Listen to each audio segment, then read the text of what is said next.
to our Supreme Court, which is extremely competitive. The Supreme Court gets over 10,000, tens of thousands of cert petitions a year and only chooses to hear about 100.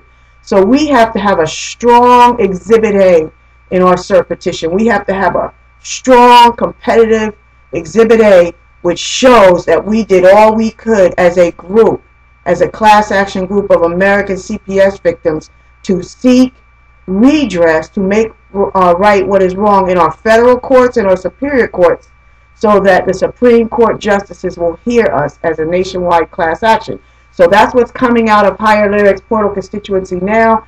Case studies which are documenting, not with judgment, but documenting for the truth and public for the sake of truth and public record, a publicly viewable citizens controlled docket that includes what's in the current court dockets, but supersedes viewability for the truth.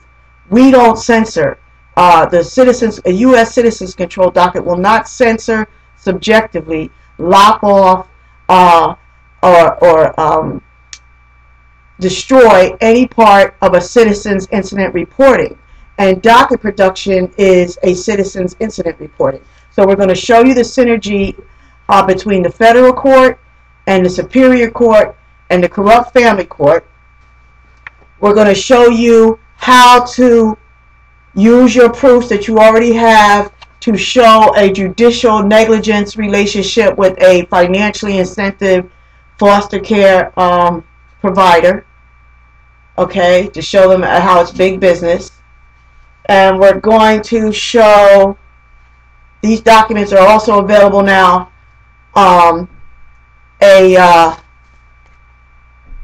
why the solemn oath of justices and judges, 28 U.S.C. 453, absolutely forbids the when it's ethically and fairly applied, forbids judicial immunity under 1983 Civil Rights Act. Judicial immunity does not exist for judges who engage in criminal activity, for judges who connive with and aid and abet the criminal activity of another judge, or to a judge for damages sustained by a person who has been harmed by the judge's connivance with aiding and abetting another judge's criminal activity.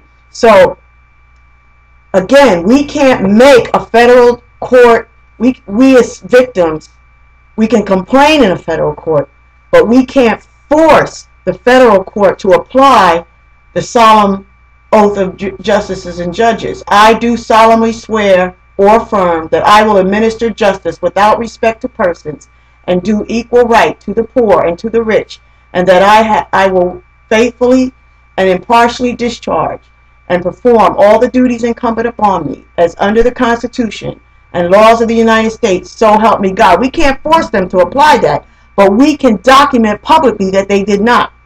We can document publicly that we filed something in their court that said they did not, and that we filed a coerced forced withdrawal under duress because, as pro se plaintiffs, we were further discriminated against with counterintuitive legal procedures, which are chock full of ensnarements for a crime victim plaintiff, because that's what we really are. We're crime victims of federal crime, all right? And the U.S. Attorney's Office recognizes official corruption, fraud, and civil rights, crime victims' rights. And there's a Bill of Rights for Federal Crime Victim Bill of Rights that we are denied. We can document when we are denied our Bill of Rights, which one is to confer with federal counsel, all right?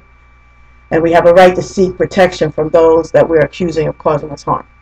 All right, and we're going to show you how to make that connection, and we're going to show you how to cite Canon 2, judicial oath, how we are citing Canon 2, a judicial oath. And all of this is available freely for any CPS victim or any one ethical person to use to help with help rescue children of all ages. This has been going on generationally now, and we have children that are adults now that were damaged, victimized, and as such so have been the families.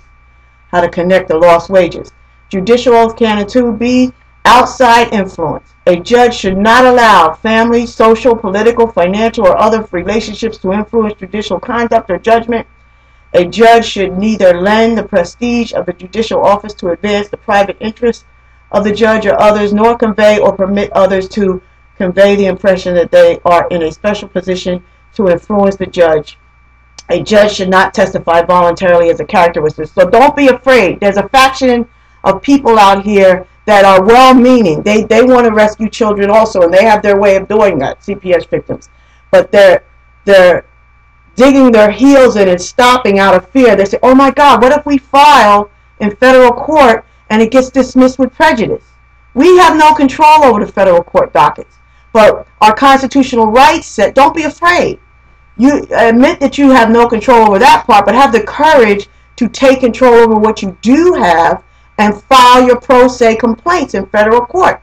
Then aggressively publish not only what you filed, use the internet technology to aggressively publish it and disseminate it, but to join with like-minded collaborators to show and publish the true, for the sake of truth and public record, the true outcome, that it was dismissed with prejudice, and that you did not get, and that's your proof that you were not able to get fair and accurate adjudication of redress to make right what is wrong in your federal court, and that you were victimized and discriminated against because you're not an attorney. You didn't, when you were victimized, when your family was victimized by the corrupt family court professionals, they didn't require you to be knowledgeable about case law and citations, and you document that the reason why you have to withdraw court coerced with duress is because you're being discriminated against and being denied counsel, federal counsel, according to U.S. Attorney's Office, okay?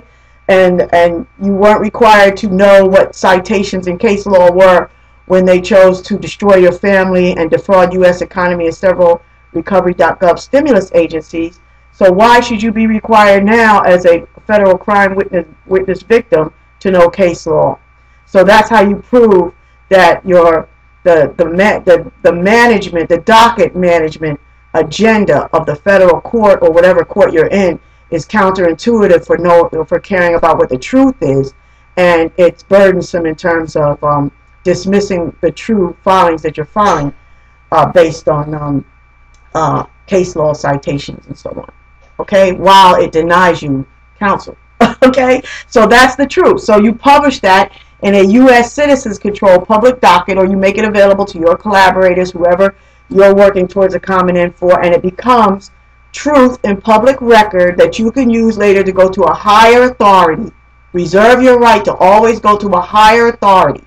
All right? All right. All right. And we're going to show you, these documents show you how to locate the contact list of all the courts. Like how to just, all courts have official websites now. Superior Court, federal courts, and how to locate that and keep those at hand for accountability. They have the names of the judges that are responsible in the court. They have internal operating procedures. They have all of that. So you can hold whatever attorneys you are paying accountable, and you'll be able to recognize which attorneys you gave money to that are basically ripping you off, or which attorneys are actually moving viably in accordance with the rules of that court. All right, and you can take it as far as you can go pro se before you lay your money out to an attorney. You'll be at least knowledgeably able, you'll be equipped with an understanding of the process, the competitive process that you're entering into, and you can scrutinize whether or not an attorney is qualified to represent you. And when attorneys say, well, I don't really believe in you, or I'm court appointed and I am just really overwhelmed, but I'm going to bill anyway, that's when you say, thanks, but no thanks. I'm going to do as much as I can pro se, and hope and pray every day that that an ethical, qualified attorney is attracted to the voluminously proven merits of my case. I want to wish everybody all the best. Good luck. Please do continue to do everything you can in whatever way you've been inspired to do so, to slow and eventually stop the slaughter of American children of all ages through systematic corruption in corrupt family courts and CPS corruption and whatever relationships, synergetic work ethic, synergy and intent, lack of two-way accountability relationships you are able to reveal in superior court and federal courts. All right, and continue to move forward to cert petition nationwide that will ask our Supreme Court to scrutinize the systematic denial of our constitutional rights as CPS victims in this nation. God bless everyone. This is Roxanne Grinage.